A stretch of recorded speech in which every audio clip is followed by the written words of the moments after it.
Conversations on Reproductive Freedom Tour, this time with Emmy Award-winning actress Sheryl Lee Ralph. The conversation centered around abortion access and women's health care during a campaign event in Pennsylvania's Salus University in Montgomery County.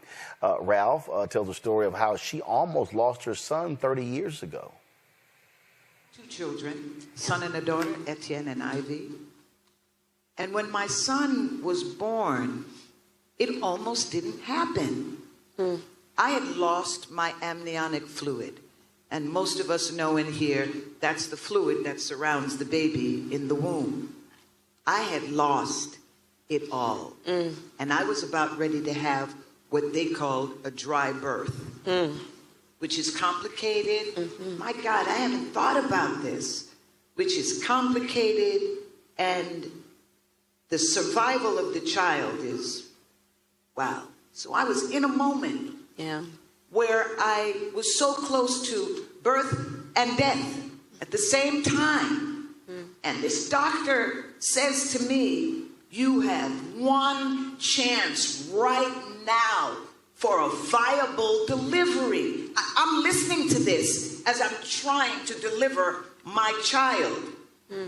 Suppose my child was not viable, and in that moment, you're going, now, you know what it looks like.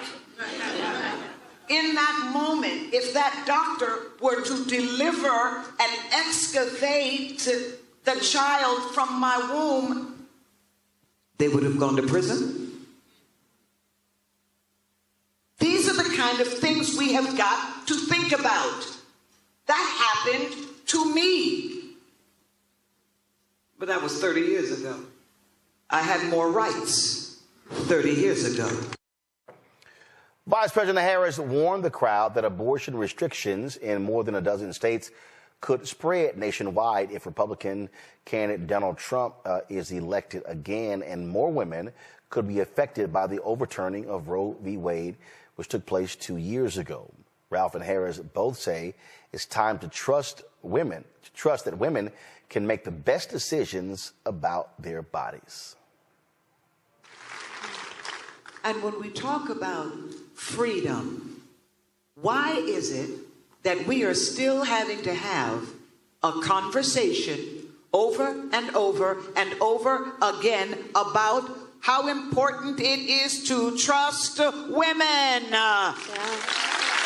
Why do we have to keep talking about the choices that women must make for themselves? And why are we having to talk to so many women to let them know how important they are in this re-election on this subject, and how important it is to vote for your own best interest?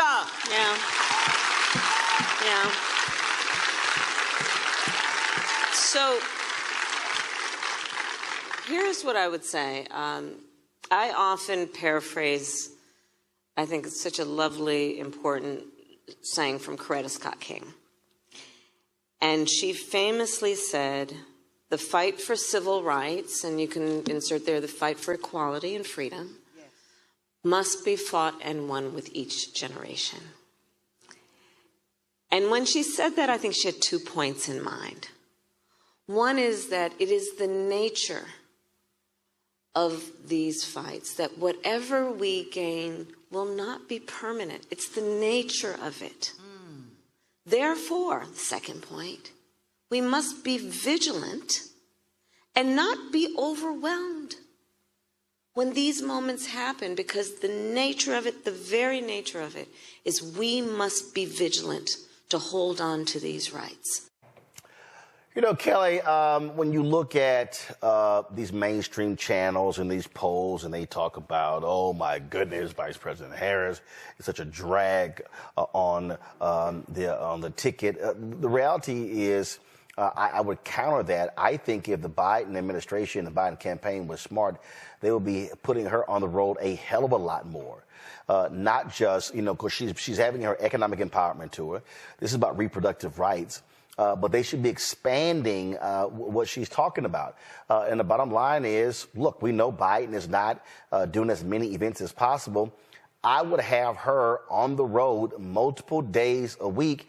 And what I would also be doing is I will be having rallies. I will be literally having her out there giving speeches, firing people up, talking to African Americans, talking to women, talking to young people. They should be using her more. I completely agree with that. And it is frustrating to see because in 2020, my understanding is the whole reason that Kamala Harris was chosen, well, I shouldn't say the whole reason, but a large reason that Kamala Harris was chosen to be our vice president is because of her intersectionality. She is Black.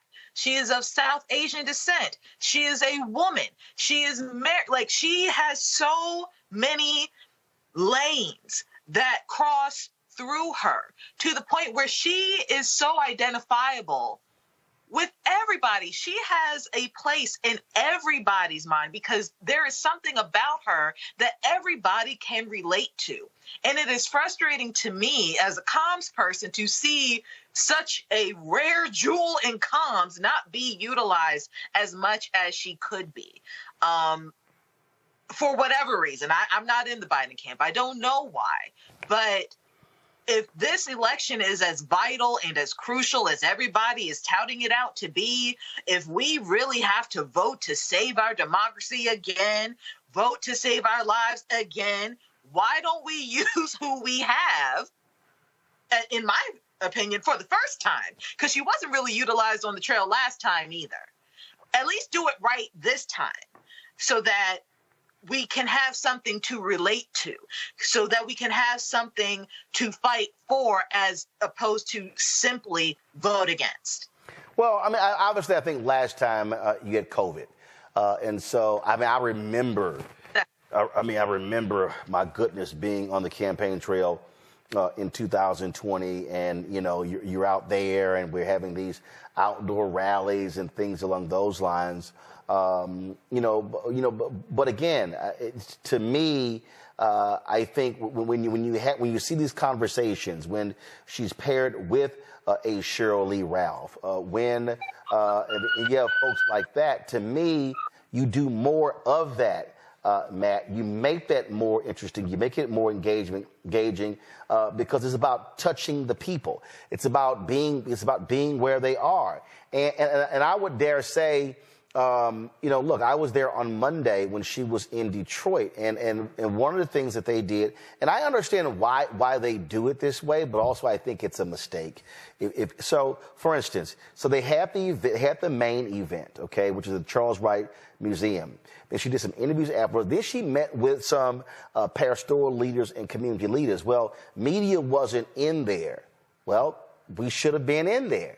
The reason I know they want to have frank conversations, but they need to be able to show her engaging with community-based groups as well.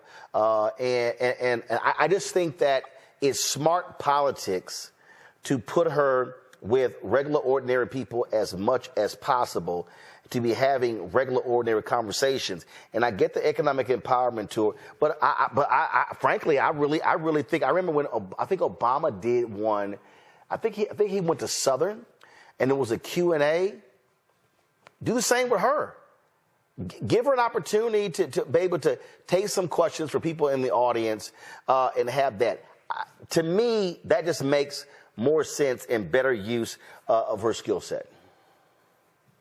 I think that's right, but I think that they're afraid of running away on the fence voters, particularly white Midwestern voters, who may view her as divisive because of coverage for her. And I think it's stupid, because she's obviously effective at communicating the Biden administration's points, and in doing so with the necessary gravitas to really make those points go home. So I think they do need to utilize her better. And I know we talked recently about that hit piece, about basically what is her position and all of this stuff. And the reality of it is she's a Black woman, so she will be judged more harshly than anyone else. But she's very effective at communicating their points. And I think the Biden administration needs to not be afraid to embrace that and to utilize her.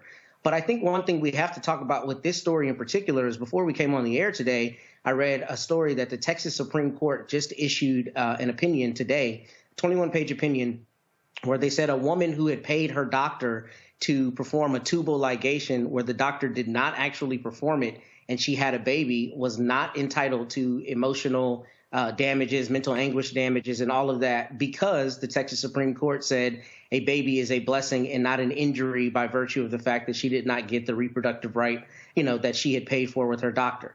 I think they construed it wrong because they tried to make it about abortion, and it's really more about a breach of contract if you consider that she paid the doctor for the procedure. But the bigger point is this.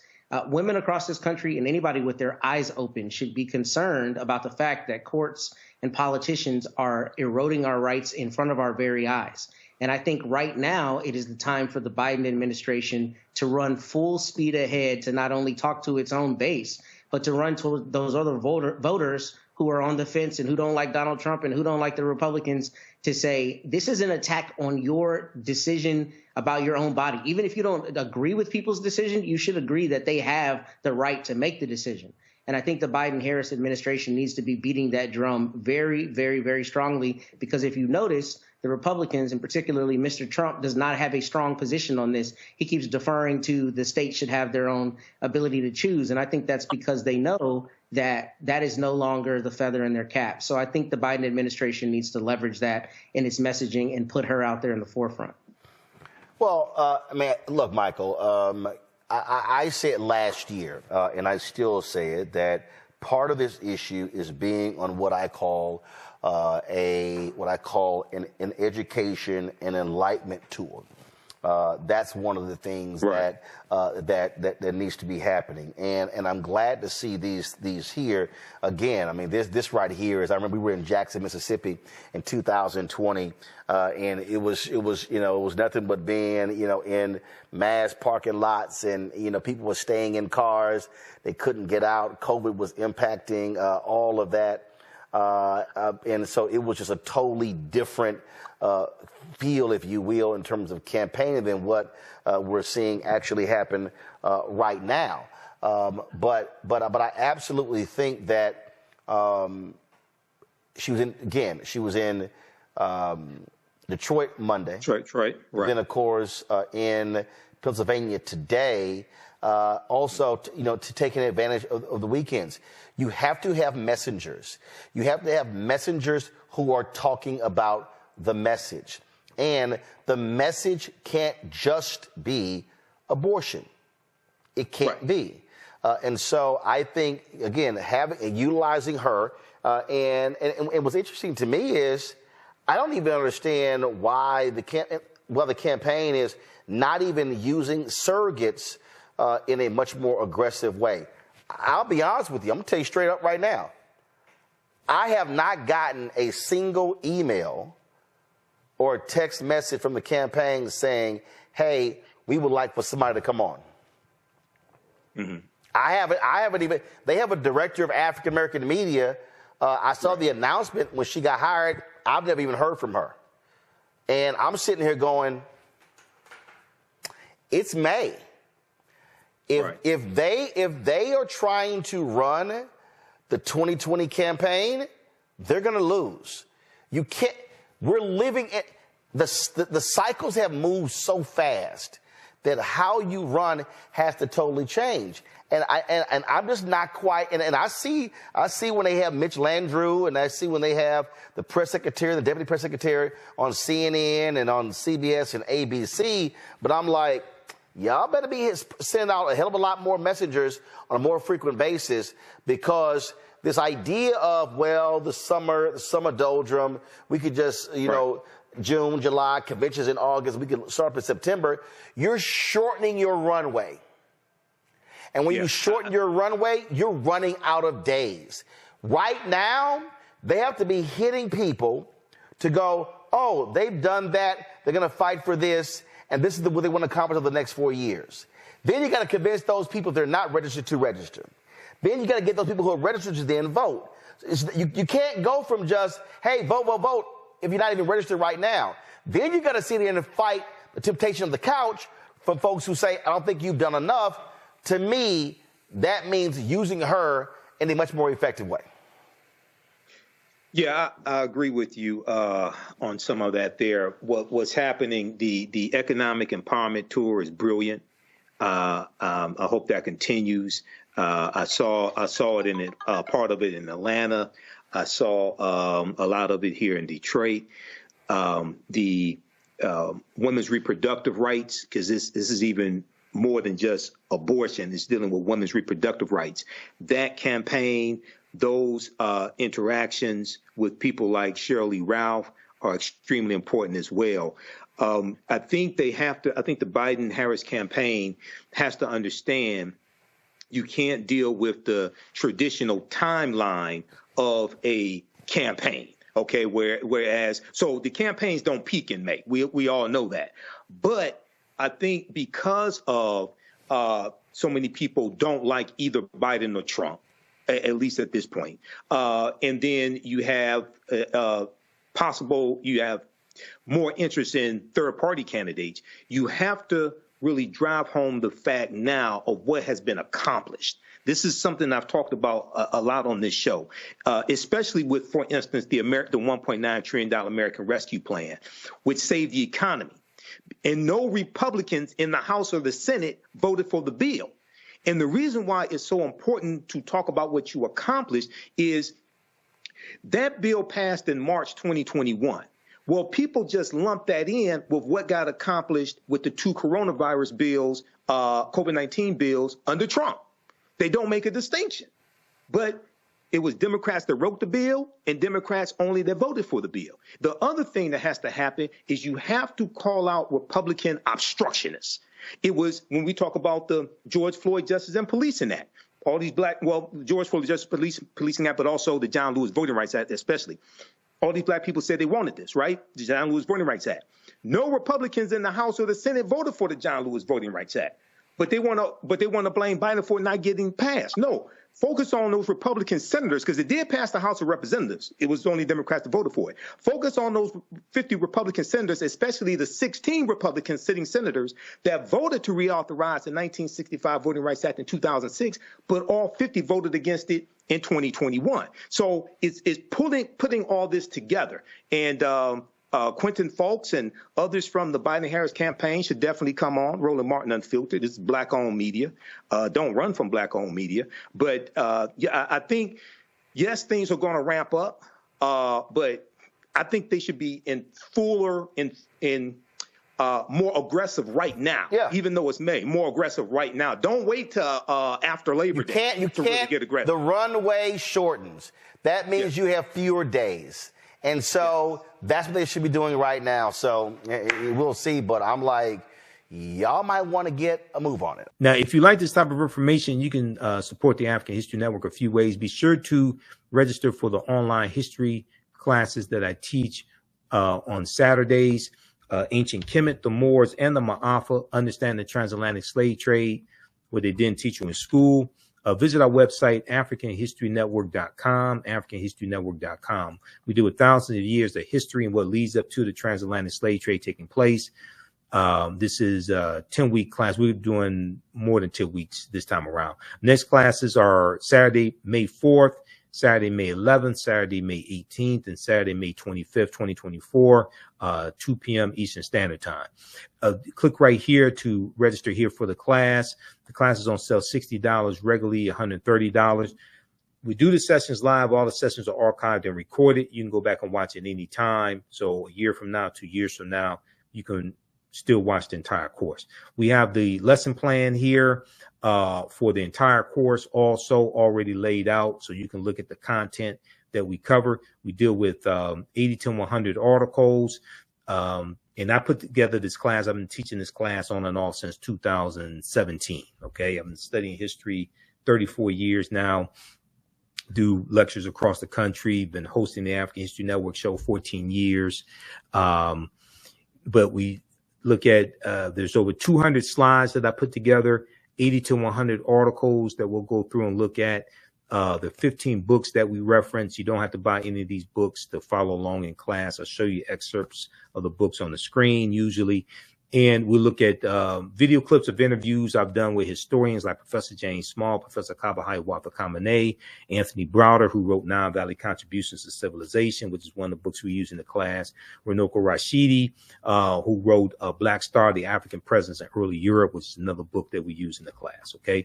So you can register for this. This content is PG-13. You can use this information with your children as well. Visit our website, AfricanHistoryNetwork.com. AfricanHistoryNetwork.com. Okay. And we'll post the link here. The link's in the thread of this broadcast. And you can support us through PayPal and Cash App, $the AHN Show through Cash App, $the AHN Show through Cash App, and through PayPal, paypal.me/the AHN Show. So we have the information right here on the website as well. This is our official Cash App account, $the AHN Show, SHOW. When you go to it, it'll say Michael and show my picture there. These are fake African History Network Cash App accounts here that have been stealing money from us. There are a few other ones out there I've identified. I'm still trying to get them shut down. You can click right here on our link and it shows our QR code, okay, for Cash App. This helps us stay on the air, keep doing the research, pay some of the bills, etc. Upgrade equipment, take care of what needs